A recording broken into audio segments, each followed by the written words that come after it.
तुम्ही आणि तुमचा पार्टनर खरंच कम्पॅटेबल आहात का याचं उत्तर तुमचं हँडरायटिंग देऊ शकतं.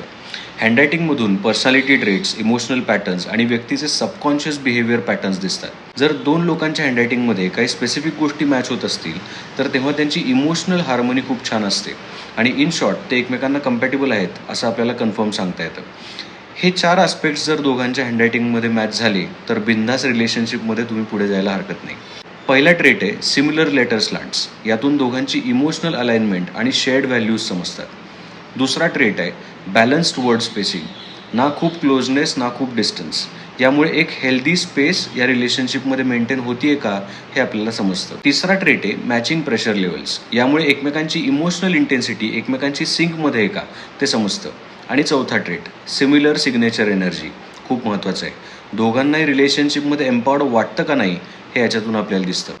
कम्पॅटेबिलिटी म्हणजे एकमेकांमध्ये सिमिलॅरिटी शोधणं, ती आहे का नाही हे बघणं, समजून घेणं असं नाही आहे, तर डिफरन्सेस पण समजून घेणं आणि त्यावर काम करणं. दोघांच्या हँडरायटिंगचा पॅटर्न जरी वेगळा असला तरी ते पॅटर्न समजून घेतले की एकमेकांना इझिली अंडरस्टँड करता येतं आणि त्यामुळे कनेक्शन अजून डीप होतं. तुम्ही आणि तुमचा पार्टनर परफेक्ट मॅच आहात का हे जाणून घ्यायचं असेल तर मला DM करा compatibility for a detailed handwriting analysis.